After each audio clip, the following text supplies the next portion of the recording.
Well, my son, who's 18, warned me a few days before the whole squeeze. He said, "Dad, you got to see what's going on." And so I watched kind of first with bemusement, right? As a bunch of young kids, were relatively savvy and figured out how to really squeeze some of the best hedge fund managers in the world. What fascinated me was as the squeeze went on, it became a social movement, right? And it became David versus Goliath, right? The little guy versus the big guy, the generational millennials and Gen Z versus the baby boomers. And then it got really nihilistic. It got, I don't care if we lose money, we're going to burn down Wall Street. And, when Robinhood had its issues with not enough regulatory capital because it was growing so fast, it got ugly.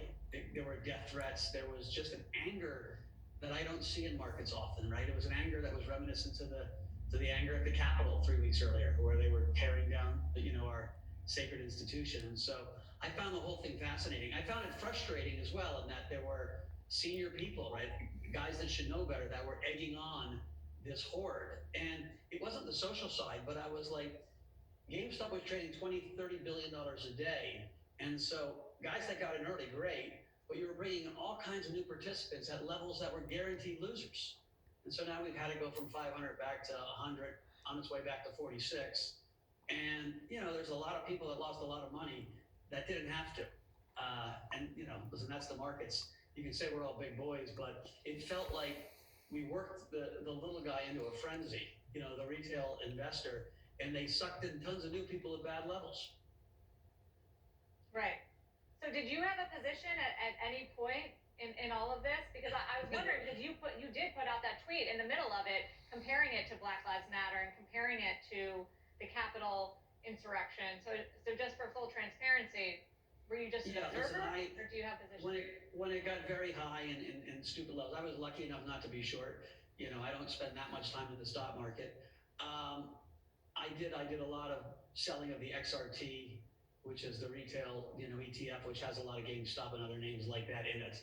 Um, and I was on your sister, show in the morning, and it was very clear. I was like, people are going to lose all their money if they're buying it here. And that wasn't to say people that shorted it weren't smart; they were great. But guys getting into it 2 or 3 days later, those shorts never work. Stocks without a purpose, right? Meme stocks, don't work because the people that are in them decide they're going to sell them to take profit so they can go buy a car or a new suit, or depending on how much they had. And the guys that bought them, as soon as they start going down, like, oh, what did I just do? And so, as I said, greed and gravity take over. And, it was a kind of classic, pump and dump. And we see it in the crypto markets often, right? You saw it with a crypto called Dogecoin, which was literally set up as a joke, and got up to an $8 billion market cap. Do you think there are similar themes at play, Mike, in terms of, broadly speaking, the type of people and the movement that drove GameStop higher all of a sudden, and what happened to Bitcoin, particularly the latest leg of Bitcoin that got it above 40K? Yeah, listen, I think the underlying spirit is the same, of people being sick of the center, people being sick of the guys in the middle getting all the perks, right? The top 1% getting to buy IPOs and getting easy access to private equity and venture funds, feeling like the game is rigged. And that was that sentiment that comes out. I would really differentiate between some of the good cryptos. Bitcoin was really built with a purpose of being a store of value. So, Bitcoin has a purpose, Ethereum has a purpose, where GameStop at 25 billion had no purpose, right? It was just a means. So I felt bad for the people buying it because I knew they were going to lose their money. Where the money going into crypto really is that same revolutionary spirit, but they're buying it because they kind of believe in this whole new architecture that's being built. So I get that difference totally, but despite that, you did put out a tweet earlier in the week. All short squeezes end with greed and gravity. Don't overstay your welcome.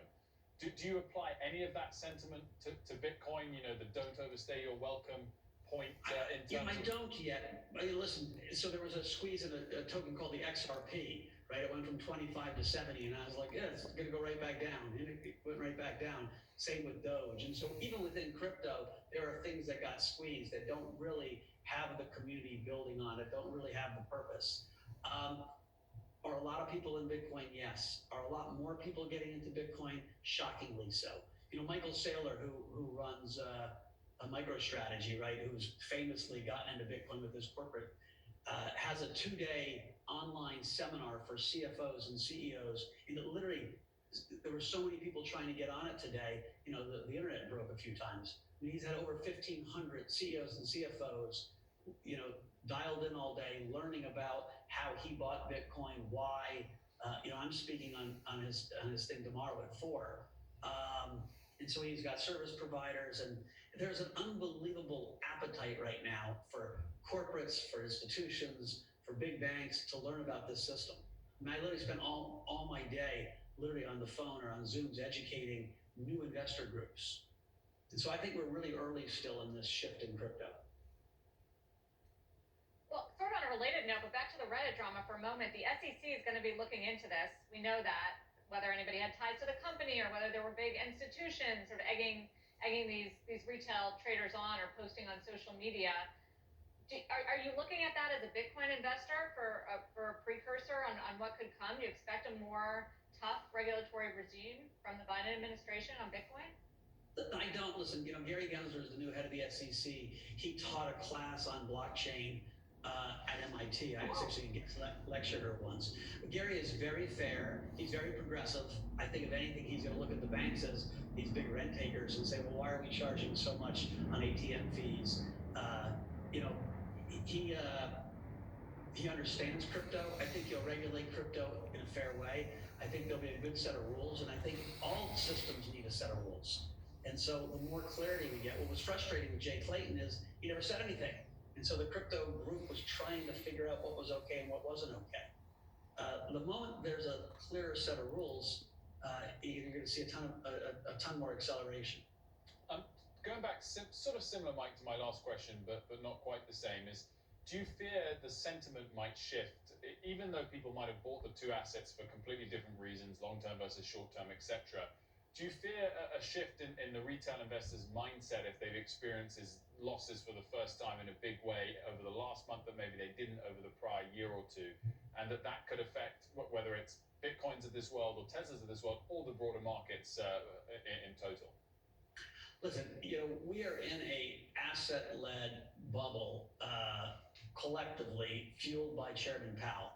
And so the one risk that equities have, that Bitcoin has, that the whole system has is we're going to see spectacular growth coming out of COVID, right? If you see the graph of COVID, it's starting to plunge. And so between people who've got it and vaccinations, I don't know if it's April or May, some period in late spring, early summer, there's going to be an explosion of pent-up demand. We're already seeing, tightness in industrial numbers, right? Even during COVID, we stopped producing a lot of services, right? People stopped going to hotels and whatnot, but the good stuff never slowed down, and the supply chain did, and manufacturing, so there's inventory shortages. One of my favorite statistics is 25% of all homes built haven't been built. 25% of all homes bought haven't been built yet, right? And so there's this backlog in housing. And so we're going to see a complete explosion of the economy. It's going to be hot. If Chairman Powell keeps his foot to the pedal, right, stocks are going to fly. If he flinches and says, oh man, I know I said 3 years without raising rates, but this feels kind of dangerous, and decides to take the punch away from the party early, tapers early, or decides to raise rates early, you could certainly see a giant reversal in sentiment, right? Everybody is betting on the fact that Powell's going to keep rates low forever. That's sort of what I don't get though, Mike, because is it a macro story or not for Bitcoin? Because you just said that it's because there's so much adoption and all these institutions are looking at it and all these companies are looking at it. If you really feel that way, then it shouldn't trade like a macro asset like the dollar based on what the Federal Reserve is doing. Sarah, there are two stories at the same time, right? There's an amazing macro backdrop to Bitcoin as a store of value, right? As a hard asset. And there's an amazing amount of adoption. It's why Bitcoin is digital gold. I think Bitcoin could rally even with gold going down. Now, if gold goes down a ton, it's going to certainly dampen how enthusiastic people are for Bitcoin. They're buying it because they're worried about the debasement of currency. They're buying it because they see, Canadian debt printing more debt 1 year than they did in the entire history of their country. Same thing going on in the U.S., right? We're running $4 trillion deficits. Like, that's the story that's getting people to buy. And they're saying this is a better store of value than the ones we used to have. It is millennials and Gen Z's kind of money of the social network. It is a more transportable and storable, digital gold and gold. And so this transition is happening. It's happening at accelerated rate because we have this beautiful macro tailwind. And so the only real giant risk is if the whole world's wrong and that tailwind turns into a headwind because growth is so strong that Powell slams on the brakes, right? Yeah, then I don't think Bitcoin will go higher. Mike, always great to catch up. Thanks for joining us. Thank you, guys. Mike Novogratz there. PayPal earnings just crossed in. Kate Rooney's got them for us. Hi, Kate. Hi, well, PayPal with better than expected earnings and hitting some new records in terms of revenue and payments volume here. Non-GAAP EPS was better than expected. That came in about 8 cents above.